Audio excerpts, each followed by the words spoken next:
ठीक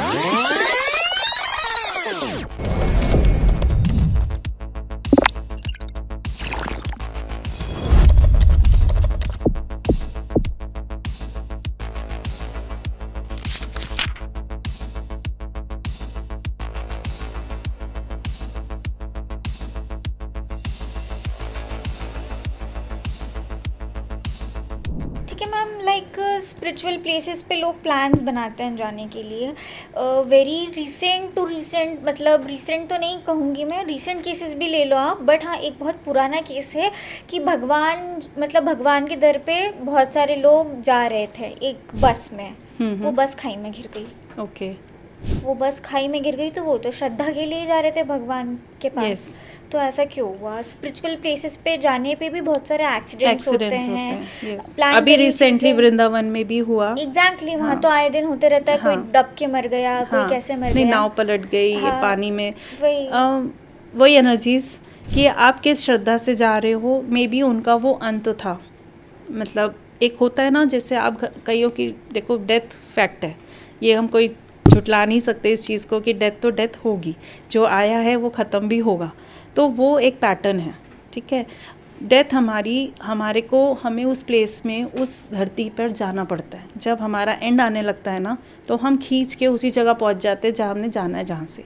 तो वो ही समझ लो, वो एक भगवान का ही इशारा था कि इन लोगों का यहाँ पर तीर्थ स्थान पर आकर ही जाने का मोटिव या जो भी भगवान की प्लानिंग्स थी। तो उसके आगे तो हम कुछ नहीं बोल सकते, ये तो भगवान के हाथ है।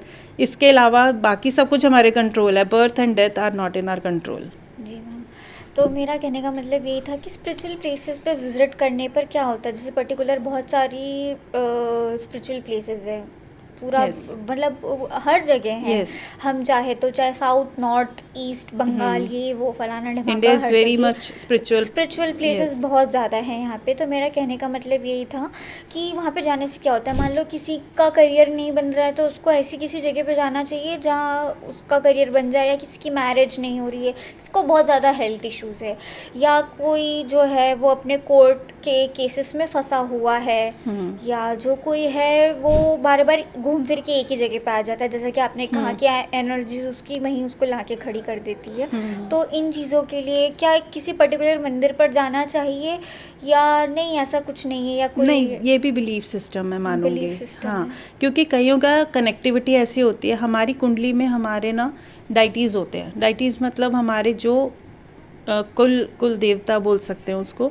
तो वो क्या है, जब आप उनसे कनेक्ट करते हो ना, तो आपके अंदर से वैसी ही एनर्जीज होती है। आप देखना, कभी भी कोई पर्सन अगर हनुमान जी की पूजा कर रहे हैं तो उनके अंदर ना वो मस्कुलिन वाली पावर होती है। और जो माता की या दुर्गा माता या लेडीज़ मतलब पार्वती जी की पूजा कर रहे हैं या सीता माता की पूजा कर रहे हैं, उनके थोड़ा सा फेमिनिन एनर्जीज होंगी, चाहे कोई भी करेगा वो। तो फॉर प्रोफेशन में बोलूँगी, शनिदेव की पूजा ज़रूर करनी चाहिए। शनिदेव जी बहुत ज़्यादा हार्ड वर्क कराते हैं, मानते भी हैं और होता भी है, क्योंकि वो कार्मिक है। जब आपका कर्म, आपके कार्मिक्स कंप्लीट होंगे ना, तभी आपको लाइफ में सक्सेस मिलती है। मैम मैंने ऐसा सुना है कि जैसे किसी की मैरिज नहीं हो रही है, जस्ट मैं एक बार ऐसे ही व्लॉग पढ़ रही थी, ब्लॉग में मैंने देखा कि एक बहुत ही अच्छा मंदिर है पहाड़ों के ऊपर, मतलब very beautiful, very like snowy picture, हम कहते हैं ना, जस्ट लाइक अ फेरी टेल, तुंगनाथ मंदिर, त्रियुगी नारायण मंदिर। उसको देख के तो मुझे भी लगा कि मुझे यहाँ पर जाना चाहिए। तो जो वो मंदिर था उसके पीछे की स्टोरी है कि वहाँ पे शंकर और पार्वती की शादी हुई थी। विष्णु भगवान ने उनका ब्रदर, मतलब एज एन ब्रदर उनकी शादी करवाई थी, एंड एज एन प्रिस्ट मतलब पंडित ब्रह्मा जी ने उनकी शादी करवाई थी।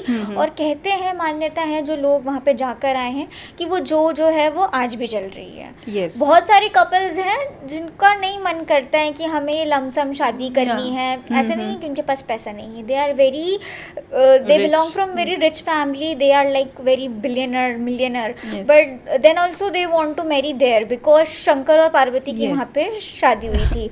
तो जिनकी शादी में कुछ ऐसा डिले है या जिनकी शादी अपने मनपसंद इंसान से Yes. नहीं हो रही है या बार बार रिश्ते बन के टूट जाते हैं, तो लाइक ऐसा कुछ है कि उन्हें वहाँ हाँ जाना बिल्कुल चाहिए? है। देखो एनर्जीज हैं वहाँ पर भी, क्योंकि शिव का आपको पता ही है, शिव जी के जो भी मंदिर हैं पहाड़ों में, ऐसी थोड़ा सा टफ रास्ता रहता है, थोड़ा सा आपको स्ट्रगल करके जी। वहाँ पहुँचना पड़ता है। केदारनाथ ले लो, महाकाल ले बद्रीनाथ लो, ले लो। कहीं में भी आपको जाना है तो आप पहले तो जा नहीं पाओगे। अगर चले गए ना तो बस आपकी लाइफ में बहुत अच्छा पॉजिटिव चेंजेस आएंगे। और वही जो आप मंदिर की बात करो उत्तराखंड में, उसमें ये एनर्जीज़ हैं कि वहाँ पे शिव पार्वती जी की जैसे शादी हुई है वहाँ पे, तो सोचो वहाँ का जो एक एनवायरनमेंट, जो वहाँ की एनर्जीज़ हैं, शिव पार्वती जो अमर हैं, उनका जैसा रिलेशन चाहेंगे हर हस्बैंड एंड वाइफ, तो वैसी एनर्जीज़ के लिए लोग वहाँ जाते हैं, सिर्फ इसी श्रद्धा से, इसी एनर्जी से कि हमारा भी रिलेशन ऐसा रहे, तो ब्लेसिंग्स के लिए ही जाते हैं। और ऐसा ही हमारा जैसे लीगल कोर्ट केसेस होते हैं इलीगल, तो उसमें भी अगर हमें सक्सेस चाहिए लीगल कोर्ट्स में तो हम बगलामुखी जाते हैं। That is also in Madhya Pradesh and Uttarakhand also, they are 2 temples.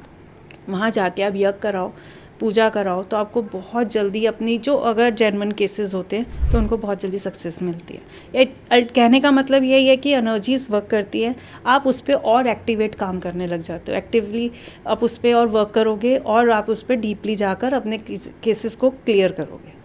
ऐसे ही एक और मंदिर है मंगलनाथ मंदिर। जैसे आज के टाइम में लोगों को बड़ा डर लगता है, मांगलिक है तो मांगलिक से ही शादी होगी, तो जस्ट फॉर अ ब्लेसिंग्स कि आप मंगलनाथ मंदिर जाओ, दैट इज़ ऑल्सो इन उज्जैन, तो वहाँ पर भी जाके एक पूजा होगी। उसके बाद आपको इतने लाइफ में स्मूथली सारी चीज़ें हो जाएंगी कि आपको पता भी नहीं लगेगा कि आपकी लाइफ में ऐसे चेंजेस कैसे आ गए। बट जाना तभी होता है जब बुलावा आता है, तभी चेंजेस आएंगे आपकी लाइफ में, जब एक्चुअल में लाइफ में चेंजेस होने होंगे, जब आपकी डेस्टिनी आपके फेवर में होगी तो ही चीज़ें चेंज होंगी और तो ही आपको वहाँ का इनविटेशन आएगा। खाटू श्याम जी का भी मंदिर बहुत, आज के टाइम में तो कलयुग का टाइम है, तो लोगों को कृष्ण जी ने ये ब्लेसिंग खाटू श्याम जी को कहा था कि ये मेरी तरफ से तेरे लिए वरदान है, मेरी तरफ से ये चीज़ें हैं कि आप तुम्हें कलयुग में पूजा जाएगा। और आज के टाइम में वो ही हो रहा है कि आज वो रूप ऐसा है, आज के टाइम में जो वहाँ जा रहा है ना उसकी लाइफ में चेंजेस आ रहे हैं। तो मैं सबको बोलती हूँ जो आपकी रीच में हो, कोई ऐसा नहीं है कि आपको वहीं जाना है, ऐसे ही जाना है, जहाँ आपसे कनेक्टिविटी फील हो रही हो, आपको लग रहा है कि मुझे वहाँ जाना चाहिए, तो एक बार ज़रूर जाके अपनी ब्लेसिंग्स, अपनी जो भी प्रॉब्लम्स, कोई भी इश्यूज़ है ना लाइफ में, वहाँ जाके एक बार बोल कर आओ। आप देखोगे आपकी लाइफ में चेंजेस भी आएंगे, आपकी लाइफ में जो अच्छा है ना वो फिल्टर होगा ही होगा, मतलब चीज़ें इतनी क्लियर हो जाएंगी लाइफ में कि आपको खुद ही लगेगा कि समथिंग देयर इज़ मैजिक। तो बेसिकली जो सारा खेल है वो सिर्फ Energies और का। सिर्फ एनर्जी और अलाइनमेंट का है। If you have mental clarity you can achieve anything what ever you want in your life, that's it. Okay ma'am, मेरा एक और क्वेश्चन था। मैं एक बुक पढ़ रही थी, एक ये बहुत मैंने भी रिसेंटली एक बुक पढ़कर कंप्लीट करी थी, अहम ब्रह्मास्मि, मैं ही Yes. यूनिवर्स हूँ। यस, अहम ब्रह्मास्मि, मैं ही हाँ। यूनिवर्स हूँ। जब मैंने बुक पढ़ी, द वर्ड आई रेड कि मैं ही यूनिवर्स हूँ, तो ये मतलब ये क्या है, ये क्या चमत्कार है कि मैं ही यूनिवर्स Yes. हूँ। तो मेरे पास तो कोई जादू की छड़ी नहीं है जो मैंने घुमा दी और ये आ गया, like I want to meet Shahrukh Khan, तो ऐसे तो कोई नहीं जो लेकिन है, हमारे अंदर ही यूनिवर्स है। Okay. जो चीज़ें हैं हमारे अंदर हैं, हमें वही तो चीज़ें हैं ना, हमें उसको अवेयर रखना है, अवेयर करना अपने लिए कि एक्चुअल में आपको लाइफ में चाहिए क्या। शाहरुख खान या किसी से मिलना बहुत छोटी चीज़ है, छोटी चीज़ है, बहुत या। छोटी चीज़ है। अगर आप चाहो ना तो आप दुनिया में कुछ भी कर सकते हो, अपने साथ कुछ भी कर सकते हो। जो आप चाह रहे हो ना, बस आप उसको क्लियरिटी के साथ चलो और प्रैक्टिकली के साथ चलो। प्रैक्टिकल होना बहुत ज़रूरी है। सोचो कि आज मैं चांद पे चली जाऊँ, आज मैं वहाँ चली जाऊँ, होगी चीज़ें, but you should be practical on this field also ना। तो मैम लाइक ये रियलिटी है या सिर्फ स्पिरिचुअल कॉन्सेप्ट है, थोड़ा सा आप इसके बारे में बताइए। ये एक तरीके से स्पिरिचुअल है, क्योंकि इसमें क्या है, जो यूनिवर्स आपकी, मैं सिंपल बोलती हूँ आपको, जैसे हमारे एलिमेंट्स होते हैं, हमारे आसपास तत्व हैं, ठीक है, वाटर, एयर, फायर, ये सारे एलिमेंट्स हैं हमारे, और यही एलिमेंट्स हमारे अंदर भी हैं। हमारे हर चीज़ में हमारे साथ वो वर्क कर रहे हैं कि हमारे अंदर अग्नि है, हवा है, और साउंड हम बोल पाते हैं, हर चीज़ें हैं। तो हमारे अंदर ही ब्रह्मास्त्र छुपा हुआ है, हमें उसको सिर्फ अवेयर करना है, हमें उसको एक्टिवेट करना है। हर एक के पास एक पावर है, भगवान ने हर एक इंसान को ना एक पावर के साथ ब्लेस्ड किया है, तो किया है। तो वही ब्लेसिंग्स बस हमने एक्टिवेट करनी है। तो लाइक मैम ये होता है कि कुछ लोग ज़िंदगी भर किसी चीज़ में स्टक्ड हो जाते हैं तो वो उसी में स्टक्ड हो जाते हैं, बट कुछ लोग जो होते हैं वो अपने मतलब चीज़ों को, माइंड में जो चीज़ें स्टक्ड होती हैं उसको लेट गो करके आगे बढ़ते हैं, Yes. तो उनकी लाइफ चेंज हो जाती Yes. है। तो इसके बारे में आप थोड़ा बताइए कि हम स्टक्ड क्यों रहते हैं। कुछ लोग किसी चीज़ को ना छोड़ना चाहते हैं। For example one of my friend, I can say नाम नहीं लेना चाहूँगी मैं, one of my friend, he is very addicted to drinking and smoking, but he want to just let go, but वो छोड़ना चाह रहा है पर छोड़ नहीं पा रहा है। तो ऐसा क्यों मतलब? वो ही है कि आपका अभी तक ना माइंड सेट नहीं है उसमें। सबकॉन्शियसली आप उस चीज़ को डालो माइंड में कि यस मुझे ये चीज़ छोड़नी है तो छोड़नी है, क्योंकि देखो एडिक्शन भी आप ही ने अपनाई, एग्जैक्टली। छोड़ना भी आप ही नहीं है, कोई दूसरा पर्सन वर्क ही नहीं कर सकता इसमें। जो आपकी एनर्जीज आपके साथ चलेंगी ना वो आप ही हो। तो वो ही है कि जो चीज़ हम चाहते हैं हम एक्चुअली में अचीव कर सकते हैं। आज मैं चाहूँ कि मैं ये करना चाहती हूँ, यस ऑब्वियसली टाइम लगेगा, बट अपनी पावर स्ट्रॉन्ग करनी पड़ेगी, अपनी मैनिफेस्टेशंस ऐसी करनी पड़ेंगी, मैं सब कुछ कर सकती हूँ, मैं सब कुछ अचीव कर सकती हूँ लाइफ में। तो वो ही बस एनर्जीज़ को हमने एक्टिवेट करना है। और बहुत छोटी छोटी चीज़ें हैं लाइफ में, ये ड्रिंकिंग, ये स्मोकिंग बहुत माइन्यूट चीज़ें हैं, इससे बहुत बड़ी चीज़ है जो आप सोच भी नहीं सकते हो कि यूनिवर्स आपको देने के लिए है। आप फियर छोड़ो सबसे पहले, और स्टबर्ननेस और ईगो, ये 2-3 चीज़ें हैं जो लाइफ में आप क्लियर कर दो ना तो आपकी लाइफ में कोई प्रॉब्लम ही नहीं है एक्चुअली। एग्जैक्टली मैम, बहुत अच्छी बात कही है आपने कि ईगो छोड़ दो, स्टबर्न छोड़ दो, कंपैरिजन करना छोड़ दो कि मेरी बेटी ऐसी, तुम्हारी बेटी ऐसी, मेरा बेटा ऐसा, तुम्हारा बेटा ऐसा, लड़ाई झगड़े वाली बातें छोड़ दो। देखो आपकी ज़िंदगी कितनी खूबसूरत है, बहुत सुंदर है, बहुत कितनी सुंदर खूबसूरत है। और देखिए बहुत सारे लोग हैं जो हम जैसी लाइफ जीने के लिए तरस रहे हैं। Yes. मैंने मेरी आंखों से देखा है, जिस फील्ड में मैं हूँ as an journalist, I have seen many of the people those who want to study but they don't have that much money कि वो पढ़ पाए। बट वहीं किसी के फादर हैं जो बहुत ज़्यादा रईस हैं, बट उनके बच्चे जो है पढ़ने लिखने में मन नहीं लगाते हैं। तो वो आप देखिए कि किसी का मतलब कोई जो है पढ़ना चाह रहा है पर पढ़ नहीं पा रहा है, और देखिए किसी के पास वो सारी चीज़ें हैं और वो नहीं कर पा रहा है। तो ये जो वही चीज़ है मिली कि वैल्यूज़ नहीं है, वैल्यूज़ नहीं है। हाँ, जब आप वैल्यू करते हो ना किसी भी चीज़ की तो बहुत छोटी से छोटी चीज़ भी हमें बहुत इम्पॉर्टेंट लगती है अपनी लाइफ में। आज अगर हम सुबह उठते हैं, आज हमें सूरज की रोशनी मिलती है, अपना घर मिलता है, 2 टाइम 3 टाइम का खाना मिलता है, पानी मिलता है, कपड़े मिलते हैं, तो हमें ग्रैटिट्यूड करना चाहिए उस चीज़ का। तो ग्रैटिट्यूड से ही हमारी लाइफ चेंज होती है कि हमें एक्चुअली एक ह्यूमन नेचर है, हमें वो चीज़ अट्रैक्ट करती है जो हमारे पास नहीं है, है ना, जो हम कंपैरिजन में ले लेते हैं या ईगोज़ में ले लेते हैं कि यार उसके पास इतना, मेरे पास कम। तो कम कुछ की, किसी के पास कुछ नहीं है, सबके पास बहुत कुछ है। सबसे तो बड़ी बात है कि आपके पास हाथ है, पैर है, आप दिमाग है, हाँ, आपके पास पूरी बॉडी आपके पास, दिमाग है, सरस्वती आपके अंदर ही है, अगर आप देखा जाए मैं तो। बोल रही हूँ, और जहाँ पे हमारे अंदर ही है सब कुछ। जब हमारे पास सरस्वती होती तो लक्ष्मी अपने आप आती, क्योंकि ये लक्ष्मी माँ ने खुद बोला है कि जहाँ सरस्वती होगी वहाँ मैं खुद ही आ जाऊँ। तो हमारी बुद्धि है हमारे पास, तो क्यों ना हम अच्छे कामों में लगाएं। बिल्कुल वही चीज़ है कि हमें अपने को वर्क करना है, हमें किसी को कुछ नहीं बदलना, हम बदल भी नहीं सकते। जो हमारा माइंडसेट है, अगर आपको किसी से किसी की प्रॉब्लम है, अगर आपको लगता है कि ये मेरे टाइप का पर्सन नहीं है या मुझे इसके साथ नेगेटिविटी फील हो रही है, मेरा ऑरा मैच नहीं करना, it's better to keep distance from that person. कि ठीक है हम उसको नहीं बदल सकते, हम अपने को तो बदल सकते हैं। तो अपने को बदलने में जो हैप्पीनेस मिलेगी ना, वो आपके पास वो ही लोग अट्रैक्ट करेंगे जैसे आप हो। तो ठीक है आपको टाइम लगेगा उस टाइम इस फील्ड में इस चीज़ों को ऑब्जर्व करने में, क्योंकि थोड़ा सा इससे मेडिटेशन से वर्क होता है, इंट्यूशन स्ट्रांग होती हैं। तो जैसे जैसे आप थोड़ा सा स्पिरिचुअल होते हो ना, तो आपको अवेयरनेस होनी शुरू हो जाती है कि आपके सराउंडिंग्स है कैसे लोग, आपको चाहिए क्या लाइफ से, आपको चाहिए क्या यूनिवर्स से। तो जो चीज़ आप चाहते हो वो चीज़ अट्रैक्ट होनी शुरू हो जाती है। तो बेसिकली मैम जो बात ये है कि हम अनलकी नहीं है, हम बस मिसअलाइंड है। यस। तो जैसे जो लोग होते हैं वो बार बार अपनी चीज़ों को क्रिप करते हैं, तो हमें क्रिप भी नहीं करना चाहिए।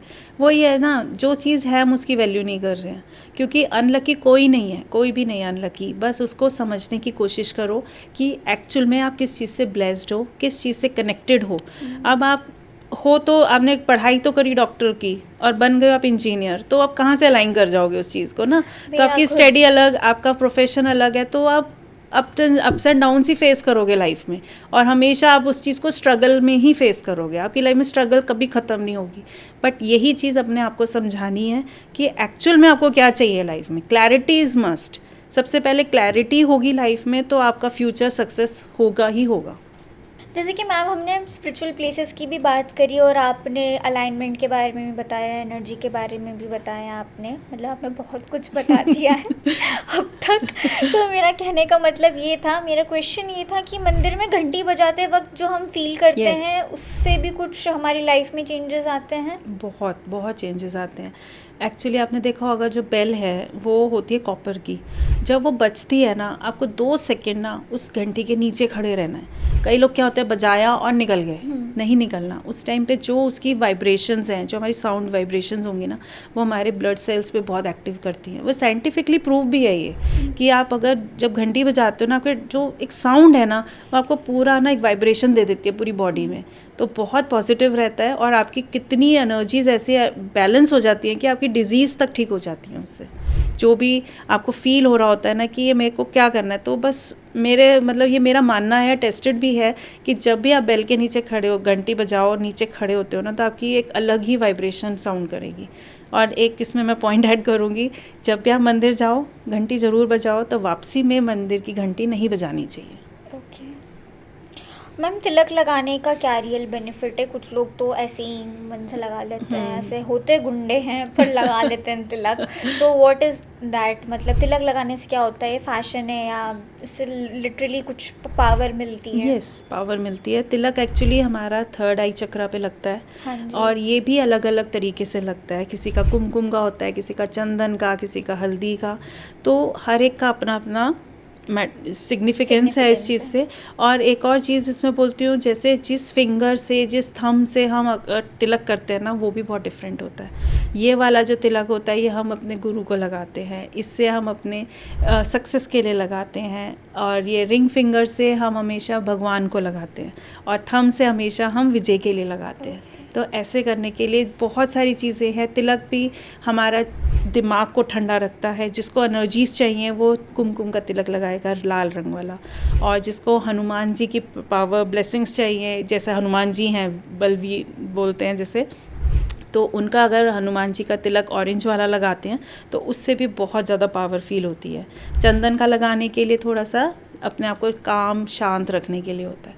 तो हर चीज़ का एक एक सिग्निफिकेंस है हमारे हिंदू इसमें स्पिरिचुअल्स में, तो फॉलो करने से बहुत बहुत चेंजेस आते हैं लाइफ में। मैम, मंदिर में जाते ही एकदम से क्यों शांति मिलती है? जो बड़े बुजुर्ग होते हैं उनको मैंने देखा है, वो कहते हैं हम सिर्फ शांति के लिए यहाँ पे आते हैं, है ना। मैंने बहुत सारे लोगों को देखा है कि नहीं लग रहा है मन, तो मंदिर जाके बैठ गए, वहाँ शांति मिल रही है। और मैंने खुद ने फील करा है कि मंदिर जाने से शांति वाकई में मिलती है। तो ऐसा क्यों? देखो, मंदिर में सबसे बड़ी बात तो हर टाइम जाप मंत्र, एक पॉजिटिविटी, एक ऑरा, वही एनर्जीज़, मैं दोबारा बोलूँगी कि मंदिर में जो एनर्जीज़ है ना वो अलग लेवल की होती है। और आपने कभी नोटिस करा होगा जो मंदिर का स्ट्रक्चर है वो ट्रायंगल में होता है। Have you notice this thing कि वो जाके एनर्जीज़ एक हो जाती हैं, और जो हमारी सारी नेगेटिव एनर्जीज़ होते हैं वो आसमान में या भगवान ऊपर यूनिवर्स में चली जाती हैं। तो वो ही एनर्जीज़ हमारी लाइफ में वर्क करती हैं। और जब आप वहाँ बैठे हो और वो चीज़ें आप जब सुन रहे हो, वही है आपका माइंडसेट, कि आप जब मंदिर हो तो मंदिर वाला माइंडसेट आपका एक्टिवेट हो जाता है। अब वही चीज़ है, कईयों को मंदिर जाना पसंद नहीं है, क्लब्स जाना बहुत पसंद आता है, क्योंकि उनको डांस करना है, लाउड म्यूज़िक सुनना है, उनको उसमें शांति मिलती है। आपका मोटिव क्या है लाइफ में? शांति लेना, कामनेस लेना, हर एक का अपना अपना एक स्टेज है लाइफ की। अब यंगस्टर्स को नहीं पसंद होगा ज़्यादा मंदिर जाना, जैसे आप बोल रहे हो बड़े बुजुर्ग जाके बैठते हैं, क्योंकि उनको वो कामनेस, वो शांति, वो झेल चुके हैं वो चीज़ें लाइफ में कि अब मुझे शांति चाहिए, तो वो मेंटल पीस चाहिए उनको लाइफ में। तो like wise I have scene one reel, है ना, मैंने मतलब मैं देखती रहती हूँ, रील देखती रहती हूँ, पढ़ते तो कुछ ना कुछ मेरे हाथ में हमेशा पढ़ने लिखने के लिए रहता ही है। तो मैंने देखा था कि एक लेडी थी, वो ये कह रही थी कि क्लब जाना भी कोई बहुत बुरी बात नहीं होती। एक ऐसा बना दिया है, pub and club are for like गलत तरीके के लोग ही वहाँ पर जाते हैं, बट नहीं, वहाँ पे फैमिलीज भी आती है। I have observe many times, like मेरी ऑफिस की एक पार्टी थी, मुझे बुलाया था उसमें, तो मैंने देखा था कि नहीं, वहाँ पे फैमिलीज भी आई थी अपने किड्स के साथ।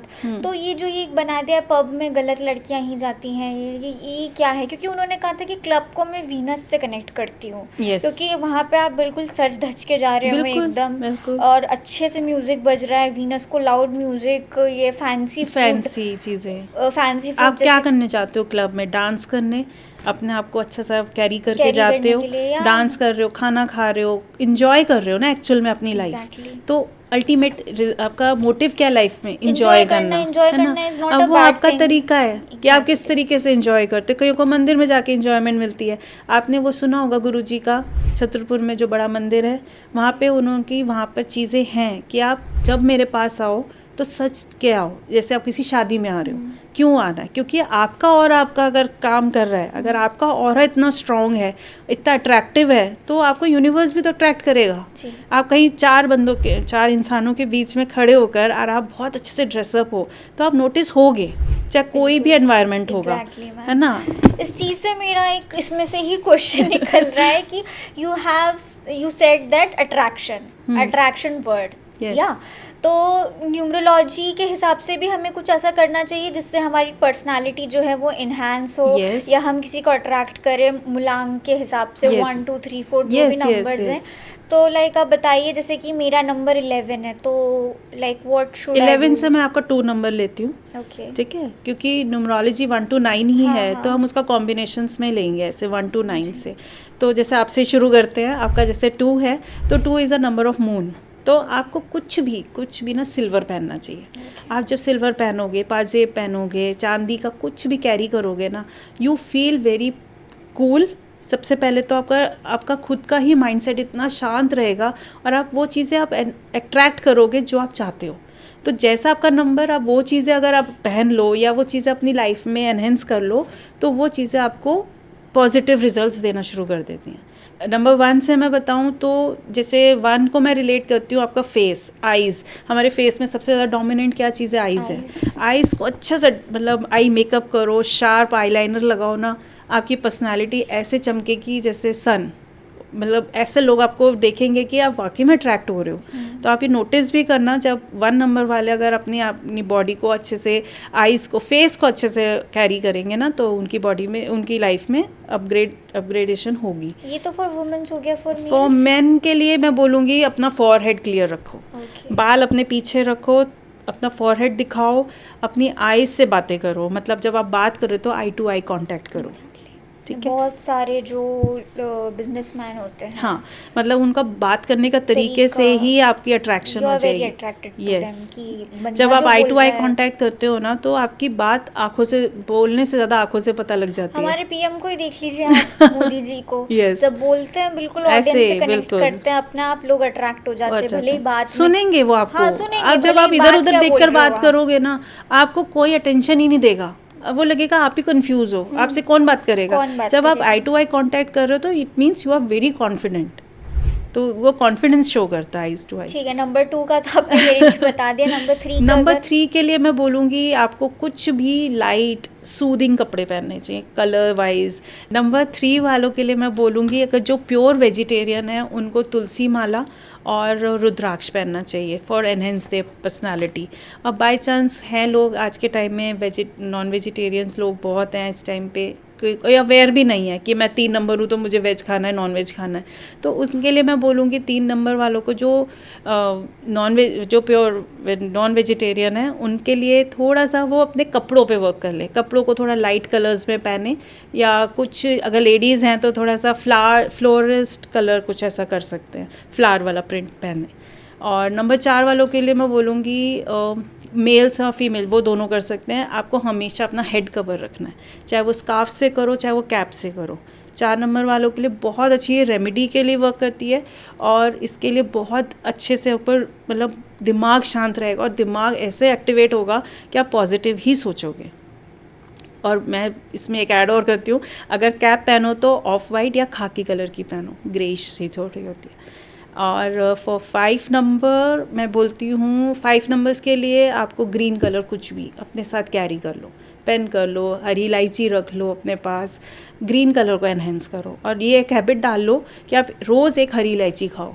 हरी इलायची से आपका डाइजेशन सिस्टम ठीक होगा। जो हमारा ग्रिड में जो हमारा सेंटर नंबर होता है वो हमारे स्टमक से रिलेट होता है, तो 5 नंबर हम स्टमक से रिलेट करके उसको बोलते हैं आप हरी इलायची अपने साथ कैरी भी करो और खाओ भी उसको, रोज़ एक हैबिट डाल लो। नंबर 6 के लिए माय फेवरेट नंबर उसको तो हमेशा अपनी फूड हैबिट्स में कर्ड खानी चाहिए विदाउट एडिंग एनीथिंग, कुछ नहीं डालना, ना शुगर ना सॉल्ट। कर्ड खाएं और अपने पे परफ्यूम यूज़ करें, परफ्यूम्स अपने पास से खुशबू आनी चाहिए। 6 नंबर वाले मेरे फेवरेट है वैसे भी, और हमेशा अपने साथ कुछ ना कुछ कैरी, खुशबू की चीज़ें, माउथ फ्रेशनर खा लो या परफ्यूम यूज़ कर लो। 7 नंबर्स वालों के लिए सबसे पहले तो यही है कि उनको सात्विक नंबर है 7 नंबर और केतु का नंबर है, और इसमें मैं बोलूँगी आपको सबसे पहले अपने कपड़ों को अपनी फिटिंग में नहीं पहनना, अपने से लूज़ पहनना है। ये बहुत बेस्ट रेमेडी भी है, और अपने आप को कैरी करोगे ना आपको खुद ही एनर्जी शिफ्ट दिखेगी इसमें, क्योंकि 7 नंबर हम साधु से रिलेट करते हैं। आपने देखा होगा साधु जो कपड़े पहनते कितने ढीले ढीले से पहनते, झोला टाइप्स, Exactly, है ना। हाँ। तो 7 नंबर वालों को ऐसे ही कपड़े पहनने हैं। मैं Loose exam fitting। Loose fit मतलब ओवर साइज, आजकल तो फैशन भी है तो ये भी एक कनेक्शन है इस चीज़ से कि अगर आप लूज फिटिंग कपड़े पहनोगे 7 नंबर वाले स्पेशली, तो उनकी बॉडी, उनकी पर्सनैलिटी अलग दिखेगी आपको। 8 नंबर वालों को कपड़ों से ज़्यादा ना अपने जूते चप्पलों पे ध्यान देना है 8 नंबर वालों को हमेशा अपने स्लीपर्स, अपनी चप्पल, अपने शूज़ कभी टूटे फूटे गंदे नहीं पहनने, हमेशा नीट एंड क्लीन वेल पहनने, कपड़ों से ज़्यादा उस पर ज़्यादा वर्क करना है 8 नंबर वालों को।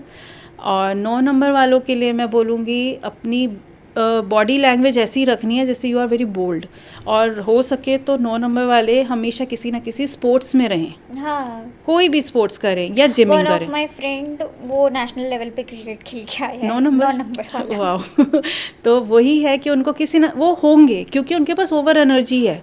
अगर वो अपनी एनर्जी रिलीज़ नहीं करेंगे तो वो अपने आप में डीमोटिवेट हो जाएंगे, बल्कि वो अपनी लाइफ में कुछ कर ही नहीं पाएंगे। तो 9 नंबर वालों के लिए तो मैं यही बोलूँगी कि आप स्पोर्ट्स करो, जिमिंग करो, कुछ ना किसी ना किसी फिजिकल एक्टिविटी में इन्वॉल्व रहो। मैम नंबर्स में भी कुछ फेमिनिन और मस्कुलिन नंबर Yes, होते हैं क्या? तो ये क्या चीज़ है, मतलब ये जो जैसे डेट ऑफ बर्थ में नंबर है 1 है 2 है 3 है, तो ये नंबर्स ना हम उसमें लेते हैं देवी और राक्षस नंबर्स में। कौन से राक्षस नंबर है और कौन से देवी नंबर्स हैं? देवी नंबर्स में मैं बोलूँगी इसमें 2 नंबर, 6 नंबर, 5 नंबर तो न्यूट्रल मानते हैं, और इसमें और जो हेवी नंबर्स जिसको बोलते हैं या मेल नंबर्स बोलते हैं वो 9 नंबर, 8 नंबर और 1 नंबर। जैसे आप देखोगे ना 1 नंबर सूर्य का, तो वो itself is a mail energy, बहुत इजी होता है ये ऑब्जर्व करना भी। और 3 नंबर गुरु का नंबर हो गया, और 4 नंबर राहु का हो गया, 8 नंबर शनि का हो गया। तो these are the male numbers, और फीमेल्स में 2, 6, 5 हम इसको न्यूट्रल लेते हैं, और इसको हम ट्रांसजेंडर नंबर भी बोलते हैं 5 वाले को।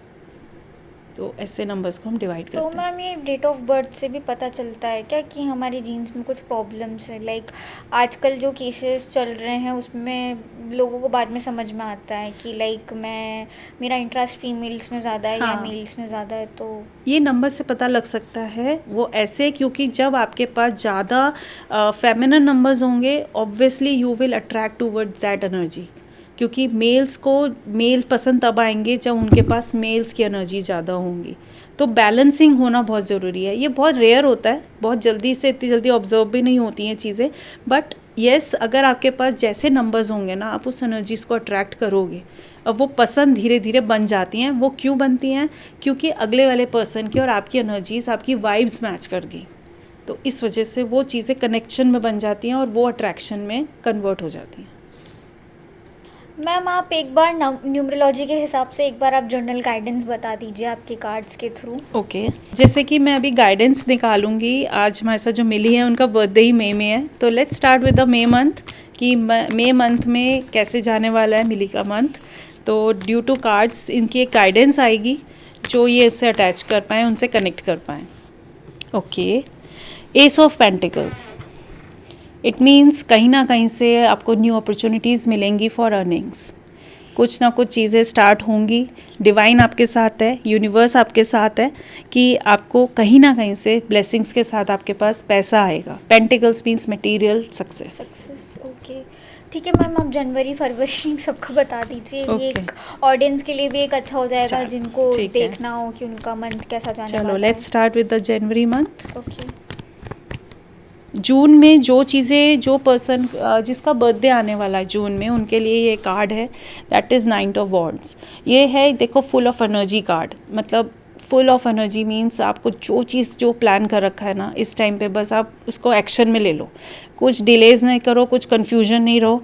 जो कर लिया समझ लो बहुत काम कर लिया अभी तक आपने, अब आप उस पर बस अपना एक्शन करो और आगे बढ़ो। आपके लिए जून मंथ बहुत बहुत पॉजिटिव है, बस अपनी एनर्जीज़ को डाउन नहीं करना। For July, this is 8 of wands. सी आप देख रहे होगे कहीं ना कहीं आप अपने आप को बंद, सप्रेस फील कर रहे हो। एनर्जीज़ ऐसी हैं लेकिन आप ऐसे नहीं हो, एनर्जीज़ हैं सिर्फ। ये आपके आसपास पूरा रास्ता है, पूरी जगह है, आप जा सकते हो। जो चीज़ आप प्लान कर रहे हो, जो चीज़ें आपके माइंड में चल रही है ना, जस्ट टू ओपन इट। आपको वो चीज़ समझनी है कि आप क्या चाह रहे हो। आपको कोई रोक नहीं रहा, कोई कुछ कह नहीं रहा, आप अपने आप को सेल्फ डीमोटिवेट कर रहे हो और कुछ नहीं है। तो अपने आप पे वर्क करो। कोई किसी को, आपको कोई जज नहीं कर रहा इस टाइम पे, कोई कुछ नहीं कहेगा। जो आपकी प्लानिंग्स हैं उस पर वर्क करो आप।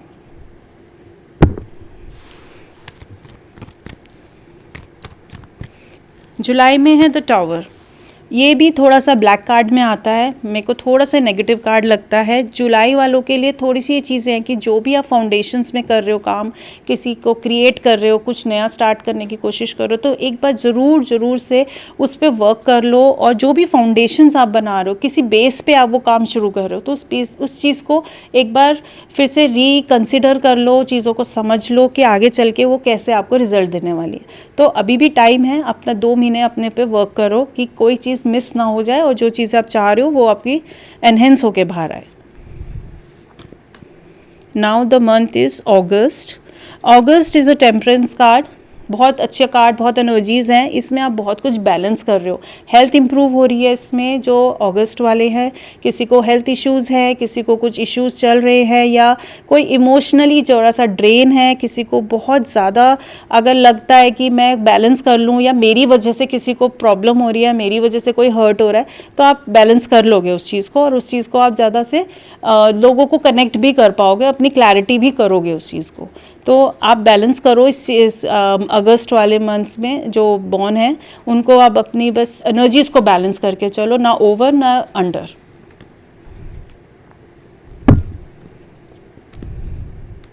Now the September, it's nice card, four of wands. ये है आपका जैसे कोई हैप्पीनेस, कोई सेलिब्रेशन। और सितंबर वालों के लिए कोई ना कोई सेलिब्रेशन का टाइम आ रहा है, हैप्पीनेस का कार्ड आ रहा है। कोई फेस्टिवल हो सकता है आपकी फैमिली में, या कोई सेलिब्रेशन, मैरिज, कोई फंक्शन हो सकता है जिसको आप इंजॉय करोगे विद योर फैमिली। तो let's prepare for your function and everything. अपनी को प्रिपेयर रखो और अच्छे से मतलब इस टाइम को इंजॉय करो। अक्टूबर वालों के लिए the king of swords. King of swords का इस टाइम पे ये एनर्जीज आ रही हैं कि आपको जो भी चीज़ें समझ आ रही हैं ना, आप थोड़ा सा सोच के बोलो। ओवर या एरोगेंट होकर बात नहीं करनी आपने, अपनी पावर को यूज़ करो। You are a king, but बोलने में अपनी थोड़ा सा लो वॉल्यूम, या थोड़ा सा अपनी चीज़ों को बैलेंस करके बात करोगे, या अपनी एनर्जी, अपनी पावर को ना ओवर यूज़ नहीं करना। पावर है आपके पास, बट उसको पोलाइटली यूज़ करो, तो आपकी सारी चीज़ें बहुत सॉर्ट आउट हो जाएंगी और बहुत क्लियरली आप अपनी लाइफ में आगे बढ़ पाओगे। अब है November is a six of swords. कहीं ना कहीं ट्रैवलिंग का प्लान बनेगा नवंबर वालों का, कहीं ओवरसीज़ या कोई सेटलमेंट हो सकती है, अब्रॉड जाने की प्लानिंग हो सकती है। और baby with your mother, specially अपनी मदर को आप बहुत ज़्यादा इस टाइम पे पैम्पर करोगे, और मदर के थोड़ा सा भी ध्यान भी रखना। हो सकता हो आपकी मदर को थोड़े से हेल्थ इश्यूज़, या उनको थोड़ी सी ना केयर की ज़रूरत है इस टाइम पे, जो नवंबर वाले स्पेशली। ठीक है, मदर के साथ आप ट्रैवल करो, उनको थोड़ा सा आउटिंग में लेकर जाओ, उनको एक थोड़ा सा स्पेशल फील कराओ, तो आपका वैसे भी मूड भी ठीक हो जाएगा, बैलेंस हो जाएगा, और आपकी मदर का भी अच्छा इस टाइम पे टाइम हो जाएगा। Now the time for December. दिसंबर वालों के लिए आया है जस्टिस। जो चीज़ें अभी तक आपने फेस करी हैं लाइफ में, कुछ चीज़ें जो आपको लगता है कि मेरे साथ सही नहीं हो रहा, या मैंने तो इतना सब कुछ किया अभी तक मुझे उस चीज़ का रिजल्ट नहीं मिल रहा, now the universe with you, energies is with you, आपको जस्टिस मिलेगा। आप बस पेशेंस रखो। वैसे भी 8 नंबर या जस्टिस का नंबर जो मैं बोलती हूँ वो इसीलिए होता है कि आप एक टाइम पर आकर आपको वो चीज़ मिलती है जब आप उसको छोड़ देते हो। जब तक आप उस चीज़ को चेस करोगे, जब तक आप उस चीज़ के से भागोगे तो आपको कभी नहीं मिलेगी। जस्टिस तभी होगा जब आप उस चीज़ को लेट गो कर दो और यूनिवर्स पे छोड़ दो कि चलो ठीक है, जो मैंने करना था मैंने अपने कर्म करा, अब मुझे भगवान देख लेगा और भगवान ही मुझे उसका रिजल्ट देगा। तो there is a justice card for December month.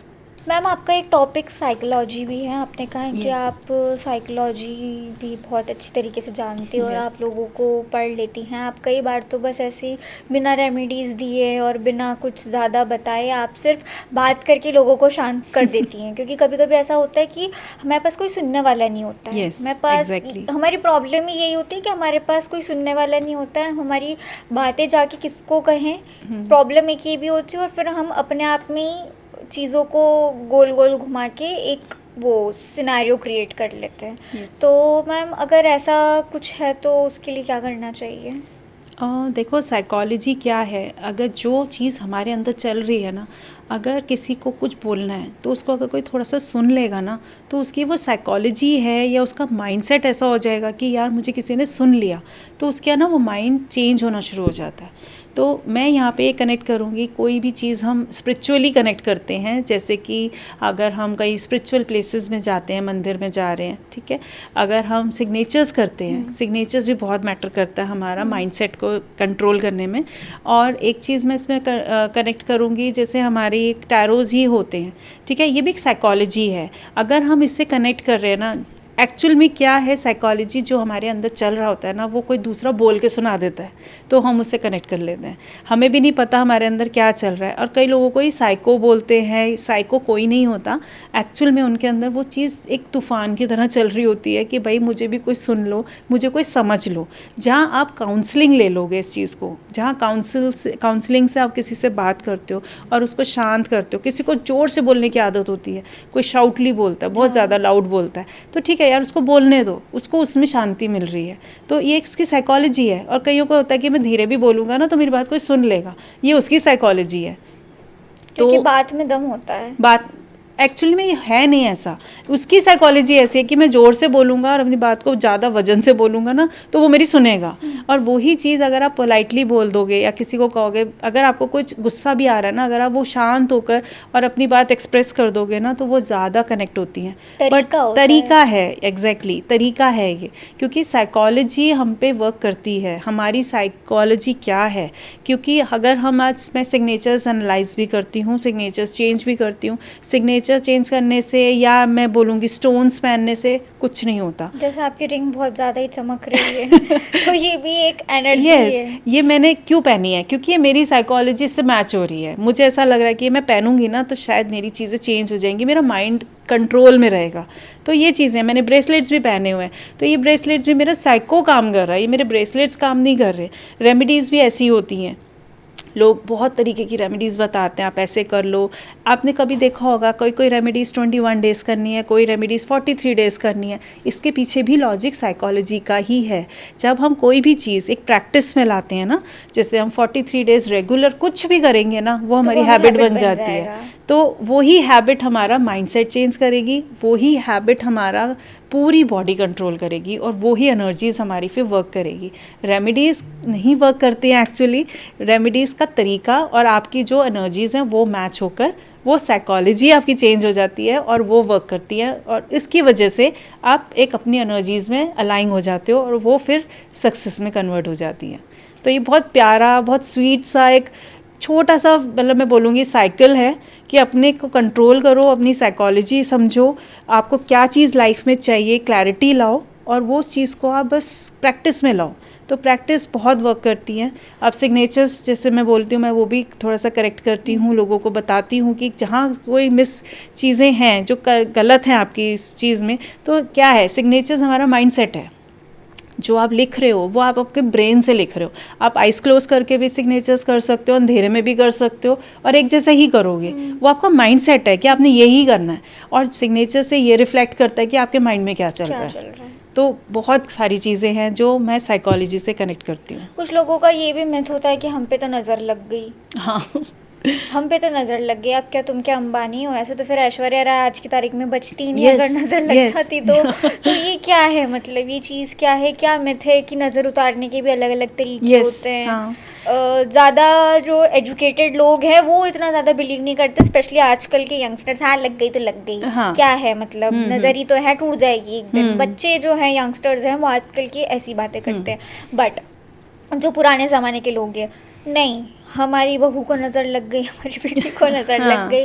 मेरा कहने का मतलब ये है, हमारे हिंदुस्तान में नज़र का दोष ज़रा ज़्यादा ही है कि किसी की तबीयत ठीक नहीं हो रही है तो क्या पता दवाई से उसका नहीं हो रहा है तो नज़र लग गई उसको, ये चीज़ है। बट अगर फॉरेन कल्चर, वेस्टर्न कल्चर में हम देखें, वहाँ इतना नहीं है। वहाँ इतना नहीं है चप्पल उल्टी हो गई तो लड़ाई होगी, वहाँ रुमाल घूम गया तो तुम्हारी किस्मत ख़राब हो गई, ऐसा। ये यहाँ इंडिया में ही इतना ज़्यादा क्यों है? देखो मिली, इसमें भी यही चीज़ मैं बोलूँगी, ये भी हमारी साइकोलॉजी है। जो एक चीज़ चली आ रही है ना, ये हमने ना अपनी हैबिट में बना ली है कि अब क्या है, नज़र क्या होती है, अब मैं आपको जानती भी नहीं हूँ, मैं आपको कैसे नज़र लगा सकती हूँ? कोई कैसे थर्ड पर्सन आपको नज़र लगा सकता है? नज़र है ही क्या, ये आपका एक सिर्फ जेलसी फैक्टर होता है। एग्जैक्टली। एक्चुअली आपको आपकी वाइब्स, जिससे आपकी एनर्जीज मैच नहीं होगी ना, वो आपको डिसकनेक्ट कर देगी चीज़। और डिसकनेक्ट होने से आपको ऐसा लगता है यार उसने मेरे को नज़र लगा दी। आपके घर वाले, आपके माँ बाप आपको नज़र नहीं लगा सकते, नहीं लगा, क्योंकि आपका कनेक्शन ऐसा है उनके साथ। आप किसी थर्ड पर्सन पे ही नज़र डालोगे कि यार इसकी नज़र लगी है मुझे, क्यों? क्योंकि आपकी उससे वाइब्स नहीं मैच हो रही। वाइब्स जब मैच हो जाती है ना, तो कुछ नज़र नहीं होता और कुछ ऐसी नेगेटिविटी आ ही नहीं सकती। ये हमारी सोच, हमारा माइंडसेट और हमारी ही साइकोलॉजी है कि हमें किसी ने इफ़ेक्ट कर दिया, क्योंकि हम डाउन फील करते हैं, हम फियर में रहते हैं और हम ही ज़्यादा डीमोटिवेट हो जाते हैं। और कोई चीज़ गड़बड़ हो गई तो हाँ भाई नज़र लग गई। अपने पे वर्क नहीं करा या अपने पे अपनी चीज़ों को नहीं ऑब्जर्व करा कि एक्चुअल में प्रॉब्लम क्या है, हमने किसी को बस ब्लेम करने के लिए बोल दिया कि उसकी नज़र लगी इसलिए मेरा ये काम नहीं हुआ। तो ठीक है, लोगों का मिथ भी कह लो या लोगों का विश्वास कह लो, बहुत कॉन्ट्रोवर्शियल चीज़ है ये कि जिसको जैसा बिलीफ हो जाता है। अब नज़र लगती है लोगों को नमक से, हाँ, टोक भी कहते हैं, टोक लगा दी। कई आजकल तो बड़ा कॉमन भी है कि घर से निकलते समय किसी ने छींक मार दी तो भी कहते हैं रुक जाओ, ये भी टोक लग गई है। तो छोटी छोटी चीज़ें होता है। एक्चुअली में क्या होता है कि कभी किसी टाइम पर ये चीज़ें होने पर कुछ नेगेटिव हुआ होगा किसी के साथ, तो ये एक चीज़ ना चलती आ रही है, ये हमारे लाइफस्टाइल में बन गई हैं ये चीज़ें।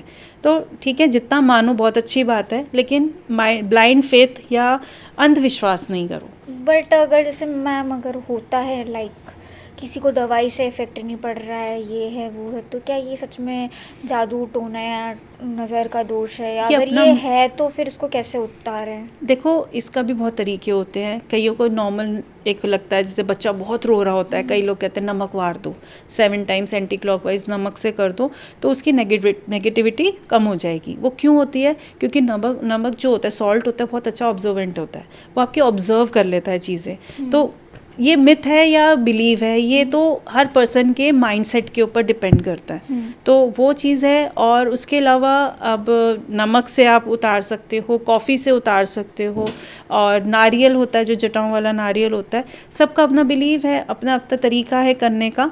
और ठीक है, जिसका जैसा विश्वास है वो अगर कर लेता है तो उसका माइंड शिफ्ट हो जाता है, एनर्जी शिफ्ट हो जाती है, इस वजह से वो रिलीफ फील करता है। तो मैं तो यही बोलूँगी कि एनर्जीज ही शिफ्टिंग का काम करती है। ओके मैम, एक गेम खेलने का मन था मेरा आपके साथ, बहुत सारी बातें कर दी, ऑडियंस भी जो है वो बोर हो रही होंगी। तो let's play a game, rapid fire. आपको अपना सही नाम नहीं बोलना है। ओह महिरा। आप सबसे ज़्यादा किसको पसंद करते हो? आपको उसका नाम नहीं बताना है, किसी और का नाम बताना है, मतलब आपके दुश्मन का नाम बताना है, ये समझ लो। नेगेटिविटी। ठीक है। चलो, हम टॉपिक से दूर भाग रहे हैं बहुत ज़्यादा, तो क्यों ना हम रैपिड फायर को हमारे टॉपिक से कनेक्ट करते हैं। मैम, क्या मैनिफेस्टेशन सिर्फ इल्यूशन है? नहीं, मैनिफेस्टेशन एक्चुअल में वर्क करती हैं। ओके। क्या एस्ट्रोलॉजी एक्सक्यूजेस बनकर रह गई है? जैसे कि हमने देखा है कि हर कुछ भी होता है तो लोग एस्ट्रोलॉजी, कुंडली, इन सब पे ब्लेम डाल देते हैं। नहीं, ऐसा नहीं होता। ये हमारे ग्रह हैं, करना चाहिए इन पे भी वर्क। ये भी कनेक्शंस हैं जो हमारे अंदर है, वो यूनिवर्स में चल रहा है। हमारा और ऊपर का कनेक्शन है ड्यू टू ग्रेविटी। तो यस, वर्क करती हैं, इस पे भी काम करना चाहिए। स्ट्रॉन्ग वुमन को हमेशा लोग एटीट्यूड वुमन क्यों कहते हैं कि ये तो बहुत नकचड़ी है, वो अपने काम से काम रखती है, ज़्यादा किसी के उसमें नहीं पड़ती है, टांग नहीं फंसाती, अपनी नोज़ पोक नहीं करती, उसके बावजूद भी अटैक क्यों लग जाता है कि स्ट्रॉन्ग वुमन जो है वो एटीट्यूड वुमन है? आपने हमेशा नोटिस करा होगा, वही लोग बोलेंगे जो कुछ नहीं होंगे। एग्जैक्टली। जो इस लेवल के हो जाएंगे ना, वो एटीट्यूड नहीं लगेगा, उसको लगेगा यस शी इज़ समथिंग। तो वो लेवल ही अलग है, वो वाइब्स ही है ना, जिसकी वाइब्स भी मैच करी उन्होंने उसको एटीट्यूड का नाम दे दिया। क्या स्पिरिचुअल प्लेसेस एक्चुअल एनर्जी देते हैं या ये सिर्फ एनर्जी एक्टिवेशन और माइंडसेट का खेल होता है? क्योंकि कुछ लोग वहाँ पे जाकर भी चेंज नहीं होते, जैसे गए थे वैसे ही वापस आते हैं। हाँ, एनर्जीज शिफ्ट होती हैं, वही बात है, जब आप पहुंच गए हो वहाँ पे तो एक्चुअली वहाँ की एनर्जी और आपकी एनर्जी सबसे पहले अलाइन होनी ज़रूरी है। आप वहाँ एज अ फिज़िकल नहीं जाओ, मेंटली भी जाओ, तो ऑब्वियसली अपने आप में एक शिफ्ट लाता है लाइफ में। ओके मैम, क्या टैरो कार्ड को सिर्फ डिपेंडेंसी क्रिएशन के लिए ही माना गया है या इस पे हम टोटली बिलीव कर सकते हैं, या ये सिर्फ एक जर्नल गाइडेंस है? जैसे कि हमारी पहले भी बात हुई थी, जैसे कि आपने मुझे बताया कि someone is there lying to me in my career, तो अब मैं इसको लेकर बैठ जाऊं या फिर इस पे वर्क करो? This is like a guidance Okay. कि आपको अवेयरनेस हो गई, आपको एक्चुअली बात तो समझ आया कि एक्चुअल में कहाँ स्टक हो रही हूँ। तो वो चीज़ों पे अगर आपको एक गाइडेंस मिल गई, आपको पता लग गया कि हाँ कुछ हो सकता है ऐसा, तो यू शुड बी अवेयर। तो वो ही चीज़ है, बस ऐसा गाइडेंस इसको लो। प्रिडिक्शन भी आती हैं इसमें, जब आप उस चीज़ पे, उस गाइडेंस पे आप वर्क करते हो। ओके। क्या मैम फेमिनिन एनर्जी को बहुत ज़्यादा ओवर हाइप कर दिया है? क्योंकि वुमेन आप भी हो, मैं भी हूँ, कोई और भी है, आपकी मदर भी, मेरी मदर भी, सिस्टर भी है, बट हाँ मेरी सिस्टर और मेरे में बहुत डिफरेंस होगा, है ना? तो ये वुमेन को, फेमिनिज्म को बहुत ज़्यादा ओवर हाइप कर दिया है क्या? क्योंकि ऐसा नहीं है कि सब औरतें ही अच्छी होती हैं। हाँ। औरत ही औरत की सबसे बड़ी दुश्मन होती है, ये मैं ब्लंटली कह रही हूँ, है ना? तो ये जो चीज़ है ये क्यों है? मतलब क्या आप सबको तो हम नहीं पूछ सकते ना आरती उतार के? बिल्कुल। बट कुछ मेल्स ऐसे होते हैं, मेरे बहुत सारे ऐसे जो मेल फ्रेंड्स हैं वो बहुत सपोर्टिव हैं, मोटिवेट करने वाले हैं, तो कायदे से तो आरती मुझे उनकी उतारनी चाहिए। तो कहने का मतलब ये था कि ये क्या चीज़ है? देखो, फेमिनिन कई जगह तो एडवांटेज भी ले रही है इस चीज़ का, क्योंकि कुछ कुछ रूल्स बन गए, कुछ कुछ पॉलिसीज़ ऐसी बन गई कि हाँ वुमेन है तो कुछ भी कर सकती है। तो उसको थोड़ा सा मेल सोसाइटी में कह लो, उसको ऐसी जगह दे दी है कि भाई वुमेन है ना तो ये सेफ़ है, ये जरा ये इनोसेंट है। बट आज के टाइम में उस चीज़ को लोगों ने बहुत ज़्यादा डिसएडवांटेज में लेकर उसको गलत तरीके से यूज़ किया है। तो एनर्जीज़ को अपना बैलेंस, एनर्जीज़ पॉजिटिव रखो, चाहे वो मेल है चाहे वो फीमेल है। ठीक है मैम, तो क्या एनर्जी फेक नहीं होती है? नहीं, energies are real. Okay ma'am, truth हमेशा इतना कड़वा क्यों होता है, अनकंफर्टेबल क्यों होता है? जैसे कि जो मेरी भी गाइडेंस में आया है, जो लायर वाली बात बोली, उसको सुन के मैं भी थोड़ा सा अनकंफर्टेबल हो गई कि ऐसा क्यों, मतलब हाँ। तो सच हमेशा कड़वा क्यों होता है? क्यों होता है? क्योंकि हम उसको एक्सेप्ट नहीं करते। हमारे माइंड में ना सब कुछ अच्छा अच्छा लगता है, हमें ऐसा लगता है कि सब कुछ अच्छा ही है, जो होगा वो भी अच्छा ही होगा। जब आपकी लाइफ में कुछ अप्स एंड डाउन्स आएंगे, जब कुछ नेगेटिव चीज़ें होंगी ना, वो चीज़ आपको हमेशा आपको डिस्टर्ब करेगी और वो फिर आपको अनकंफर्टेबल फील करेगी। अब अगर आपने इस चीज़ को अनकंफर्टेबल लेकर रख लिया तो आप कुछ नहीं कर पाओगे, आप स्टक हो जाओगे। अब इस अनकंफर्टेबल को आपको कंफर्टेबल जोन में इसको चेंज करना है ना, तो आप इस पर वर्क करो तो आपको पॉजिटिव रिजल्ट्स मिलेंगे। मैम, हाई वैल्यू लोग हमेशा साइलेंट क्यों होते हैं? Yes, I love this line, क्योंकि हाई वैल्यूज़ जिसकी होती है ना, वो अपने आप में एक पर्सनालिटी है, उसके पास अलग ही एक एनर्जीज़ हैं। ज़रूरी नहीं आप शोर मचाओ, लाउड बोलो तो आपकी बात सच हो गई। कहते हैं ना, झूठ हमेशा साइलेंट होता है। ये बोलते हैं हाँ, हाँ कि जो सच जो होता है वो हमेशा आप चुप कभी होता भी है, नोटिस करना, और जो हाँ, झूठ होता है वो हमेशा जो ढिंढोरा झूठ पीटता बोलेगा है। ना, उसकी वॉल्यूम बहुत तेज़ होगी, वो ऐसे लगेगा जैसे मैं ही सच हूँ।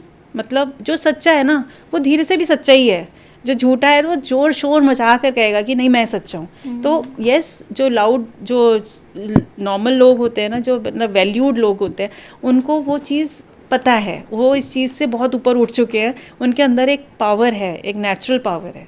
जैसे कि हमने एनर्जीज, फेमिनिन एनर्जी, बहुत सारी एनर्जीज की बात करी आज, तो ये था, अभी एक रिसेंट एग्जांपल मैं लेती हूँ आशा भोसले का। हाँ जी। फेमिनिन एनर्जी, उनको मैं बिल्कुल उससे रिलेट करती हूँ, क्योंकि इतनी हाई पोजीशन पे होने के बावजूद भी वो हमेशा ग्रेसफुल रहती थी, वो कभी भी चिल्ला चोट करके बात नहीं करती थी। बहुत सारी लेडीज़ ऐसी होती हैं जो चिल्ला चोट करके बात करती है अपने आप को ऊपर दिखाने के लिए, मेरे जैसा तो कोई नहीं है, हाँ। ऐसा वैसा, है ना। बट दैट वुमन, उनकी लाइफ में इतना स्ट्रगल आया, टूट चुकी थी पूरी, 16 साल की उम्र में उन्होंने भाग के शादी कर ली थी।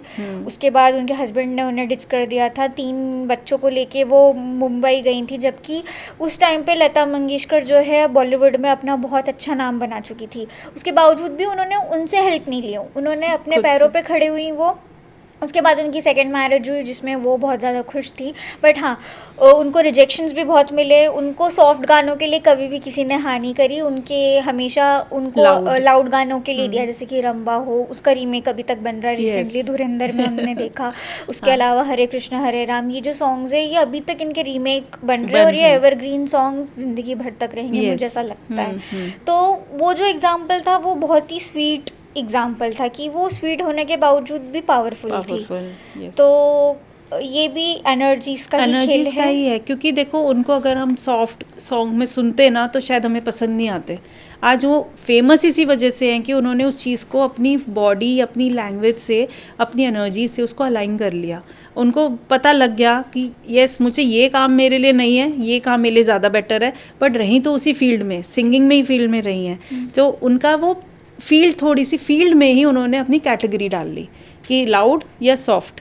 तो as they compare her sister also, Lata Mangeshkar, वो बड़े सॉफ्ट लव, जैसे रोमांटिक सॉन्ग्स में थी वो।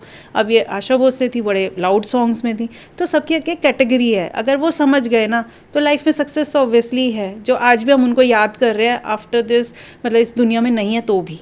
एग्जैक्टली मैम, तो यूनिवर्स कंफ्यूज नहीं होता, हम कंफ्यूज होते हैं। यस हम ही कंफ्यूज हैं। ओके, तो हमारे कंफ्यूजन को हम कैसे दूर करें? जस्ट टू सिट काम, अपने अंदर की एक आवाज़, अपनी इंट्यूशंस, अपनी मेडिटेशन, थोड़ा सा कनेक्ट होना पड़ेगा आपको नेचर से। अगर आपको कुछ प्रॉब्लम आती है, गो फॉर अ वॉक, अपने सराउंडिंग अच्छा सा रखो। आपको खुद से ही अपने पे वर्क करना पड़ेगा। अपने को जब तक टाइम नहीं दोगे, अपने पे वर्क, अपनी चीज़ों को नहीं समझोगे, तो आप कैसे अपने पे वर्क काम करोगे ना उस चीज़ को लेकर। तो आपको मैनिफेस्टेशंस बहुत वर्क करेंगे इस चीज़ में कि मुझे क्या चाहिए एक्चुअली। तो जब शांत होता है ना, दिमाग भी शांत होता है, तो दिमाग भी आपको रिप्लाई देता है। मैम, मैनिफेस्टेशन ट्रुथ क्या है, मुझे बेसिकली ये जानना है, क्योंकि बहुत सारे लोगों के क्वेश्चंस ये आते हैं कि मैनिफेस्टेशन तो सब करते हैं बट काम क्यों नहीं करता। हम भगवान से जाके मांगते हैं पर पूरा तो नहीं होता है, तो फिर बिलीफ सिस्टम बदलने लगता है कि भगवान तो है ही नहीं इस दुनिया में। ऐसा भी लोग बोलने लग जाते हैं, क्या मतलब इतना मांग के होता तो है नहीं पूरा। तो ऐसा क्यों होता है? देखो, मैनिफेस्टेशन तभी वर्क करती है जब आप फियरलेस होते हो, जब आप फियर में डर रहे हो, मतलब डर के कुछ चीज़ बोल रहे हो या लिमिटेशंस में बोल रहे हो। सबसे पहली बात, आपको लिमिटेशंस नहीं रखनी और अपने पे बिलीव रखना है। मैं इसमें यही बोलूँगी, नो फियर और बिलीव और क्लैरिटी। अगर आप ये तीनों चीज़ों पे वर्क करते हो, अपने ऊपर वर्क करते हो, इन तीनों चीज़ों को लेकर, तो आपकी मैनिफेस्टेशन वर्क करती हैं। बट हाँ, पेशेंस रखना पड़ता है। हर चीज़ एक टाइम पर मिलेगी। आपको बिफोर टाइम मिलेगी, आपको उसकी वैल्यू नहीं रहेगी। लेटर मिलेगी तो भी आपको उसका कोई यूज़ नहीं है। तो भगवान ने ना सब प्लानिंग करी हुई है, यूनिवर्स ने प्लानिंग करी हुई है एक्चुअली। तो जो चीज़ होनी है ना, वो टाइम पर ही होनी है। मैम, आप रेमेडीज़ के बारे में कुछ बता दीजिए कि लाइक क्रिस्टल कैसे वर्क करते हैं, एक जर्नल गाइडेंस हमारी ऑडियंस के लिए। देखो, रेमेडीज़ हर एक की अलग अलग होती है, according to planets, according two numbers. तो जैसे जैसे जिसको फेम चाहिए, नेम चाहिए, तो उसके लिए बोलते सूर्य की पूजा करो, सूर्य जल करो।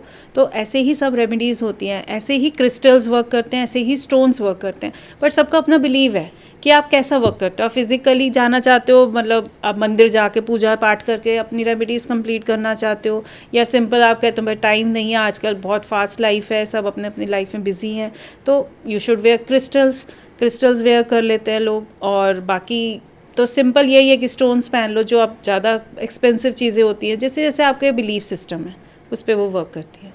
तो रेमेडीज़ भी डे वाइज होती हैं, 21 डेज़, 43 डेज़, थोड़ा सा टाइम लगता है। अब मैं क्रिस्टल्स की बात करूँ तो क्रिस्टल्स हमारा कैसे वर्क करता है, आप देख रहे हो मैंने भी पहने हुए हैं। ये क्रिस्टल जब हमारी स्किन से टच होते हैं, जब हमारे ब्लड सेल्स में टच होते हैं, हमारे ऑरा में टच होते हैं, तो ये वर्क करते हैं। तो पहनने का मतलब ये है कि ये कोई जादू की छड़ी नहीं है या ये मैजिक वॉन्ड नहीं है, बट येस अगर मैंने ये पहना है तो इनडायरेक्टली ये मेरा माइंड सेट कर देते हैं कि येस मैंने ये पहना तो मैं सेफ़ हूँ, मैं प्रोटेक्ट हूँ। तो धीरे धीरे चीज़ें ना लाइफ में चेंजेस दिखते हैं और पॉजिटिव होनी भी शुरू हो जाती हैं। बट ये समझने की बात है कि किसको क्या पहनना है और कैसे पहनना है। क्रिस्टल्स की बात मैं बता ही रही हूँ आपको कि जैसे जैसे हमारे क्रिस्टल्स हमारी बॉडी में टच करते हैं, हमारी माइंडसेट में वर्क करते हैं, तो वही चीज़ें हमारी लाइफ में भी होनी स्टार्ट हो जाती हैं। मैं क्रिस्टल्स ऐसे रिकमेंड करती हूँ जो आपकी डेट ऑफ बर्थ है सिंपल, और जो भी डेट ऑफ बर्थ में आपका मिसिंग है उस पर क्या वर्क करना है, और जो मल्टीपल्स हैं, मे बी हो सकता है आपके पास मल्टीपल नंबर्स हैं, आप उस नंबर की वजह से या उस नंबर की एनर्जी की वजह से आप स्ट्रगल कर रहे हो, तो उसको थोड़ा सा बैलेंस करना है।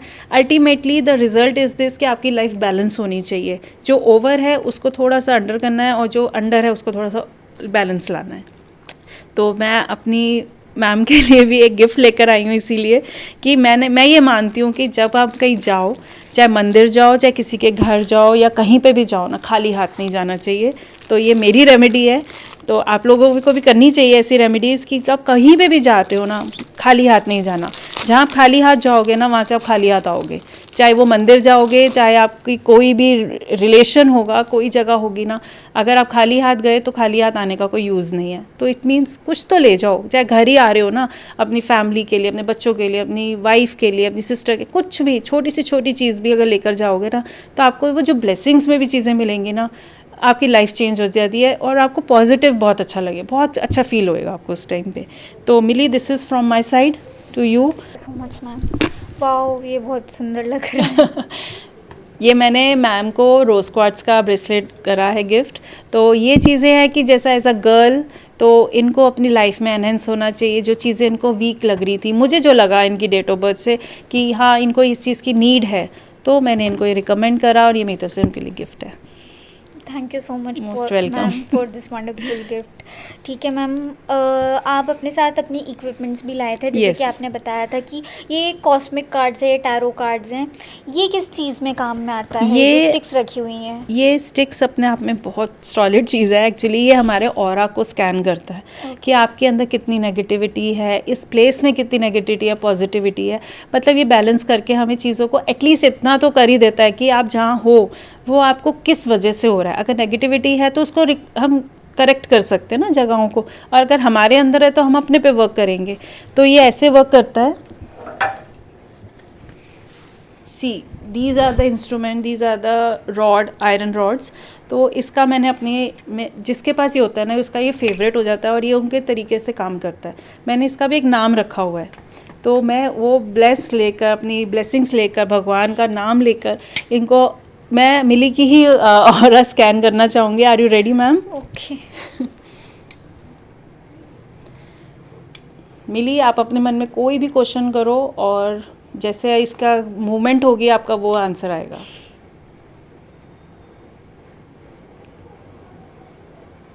रेडी?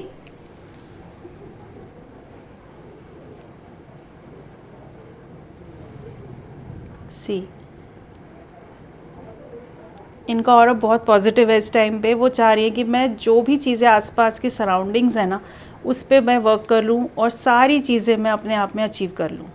ये बहुत अच्छा इनका पॉजिटिव ऑरा आ रहा है और इस प्लेस का भी पॉजिटिव ऑरा आ रहा है कि वो सारी चीज़ें अपने आप में कनेक्ट हो रही है और जो भी ऑब्जर्व हो रही है ना, सारी चीज़ों में मूवमेंट आ रही है, कहीं स्टक नहीं हो रहा।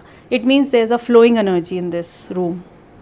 यस मैम, तो ऑलमोस्ट हमारा जो पॉडकास्ट है वो एंड होने वाला है। हमने बहुत सारी बातें करी एनर्जीज़ को लेके, अलाइनमेंट को लेके, हमारे ऑरा को लेके, टैरो कार्ड्स को लेके, डेट ऑफ बर्थ को लेके कि हमें कैसे हमारी जीवन में जो है आगे बढ़ते रहना चाहिए, एक जगह स्टक नहीं होना चाहिए। तो बेसिकली मैम मेरा ये क्वेश्चन बन रहा है अब इस पूरे पॉडकास्ट को लेके, जहाँ तक मैंने इसको समझा है, और हमारी ऑडियंस का भी मुझे लगता है यही क्वेश्चन बन रहा होगा कि डेस्टिनी जो है वो फिक्स्ड है या चेंज हो सकती है। लाइक ये फिक्स्ड है या चेंज है या कोई इसका स्पेसिफिक रीज़न है? क्योंकि आज मैं सोचूं कि मैं ये बन जाऊं और मैं उसके लिए कोई एफर्ट्स नहीं डालूं, तो ये तो कोई सही बात पॉसिबल नहीं नहीं है। है, हाँ, तो मेरा यही क्वेश्चन बन रहा है कि एनर्जी जो है वो फिक्स्ड है या ये चेंज भी एनर्जीज हो नहीं सकती है? चेंज होती है। डेस्टिनी आपकी बेबी सेम हो सकती है कि यस आपको ये चीज़ अचीव करनी है लाइफ में। डेस्टिनी भी तभी काम करेगी ना जब आपकी एनर्जीज आएंगी वैसी। आपके माइंड में वही चीज़ आएंगी जो आप एनर्जीज आपको वो मोटिवेट करती हैं, तो वो डेस्टिनी बन जाती है फिर। क्योंकि मैम पीपल जो है, लोग जो है वो मतलब एक चीज़ जो हमेशा बोलते हैं कि जो किस्मत में तुम लेकर आए हो वही लिखा है तुम्हारे लिए, वो कभी बदल नहीं सकता। बट नहीं, आई बिलीव दैट किस्मत तो उनकी भी होती है, हाथों की लकीरें तो उनकी भी होती है जिनके हाथ नहीं नहीं होते हैं, होते। है ना? Yes. तो वो कैसे किस्मत में फिर आगे चले जाएंगे? पैरा ओलंपिक्स में देख लो, हम हाथ Yes. पैर नहीं जिनके, है हाँ, ना? हाँ। अभी हम उस इवेंट में मिले थे, वहाँ पे भी एक एक आए पर्सन था थे, जिनके हाँ। हाथ नहीं थे, तो वो कैसे नव्या सिंह से फिर अवार्ड पा रहे हैं? ये भी तो देखो, हम Yes. तो यहाँ बैठे हुए हम तो नहीं पा रहे हैं, पर वो देखिए अचीव कर रहे हैं और पा रहे हैं, Achieve. तो ऐसा क्यों? वही चीज़ है मैम, देखो एनर्जीज हैं सारी, क्योंकि आपका जब माइंडसेट है ना कि मुझे ये चीज़ अचीव करनी है लाइफ में, तो ठीक है भगवान की तरफ से ये भी एक कार्मिक, मैं बोलूँगी इसमें कार्मिक रिलेशंस हैं कुछ, कि आज आपकी बॉडी फिजिकली आप अपसेट हो या किसी वजह से आपकी बॉडी आपका साथ नहीं दे रही है, बट माइंडसेट आपका है।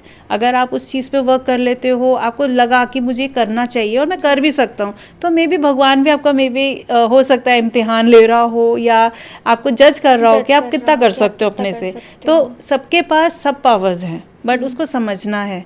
मैं वही बोलती हूँ बार बार, आप किसी को चेज़ मत करो, बस अट्रैक्ट करो, चीज़ों को क्रिएट करो।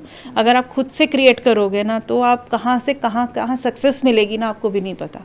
तो chasing is not the way, just to attract, just to create. So hopefully इस पॉडकास्ट को जो भी देखें वो अच्छी अच्छी चीज़ें अट्रैक्ट करें। Yes. और होपफुली आप भी अपने करियर में मैम अच्छा करो, Thank मैं भी you अपने so करियर much. में अच्छा करूँ, और जो भी जिनके सपोर्ट से आज हमें पॉडकास्ट कर पाए, cameraman, lights Yes, and thank you. Overall this I'm gratitude to this thing also. Yes. कि उनके सपोर्ट की वजह से Yes, आज हम एक नहीं हो podcast कर सकता पाए। था। ठीक है, This is a thank you teamwork and gratitude to all of you and gratitude to universe. Thank you so much ma'am for coming in my episode. Hope so कि मैं आपके साथ एक और एपिसोड फिर Very से soon. करूँ। Thank you so much. All the best and God bless you.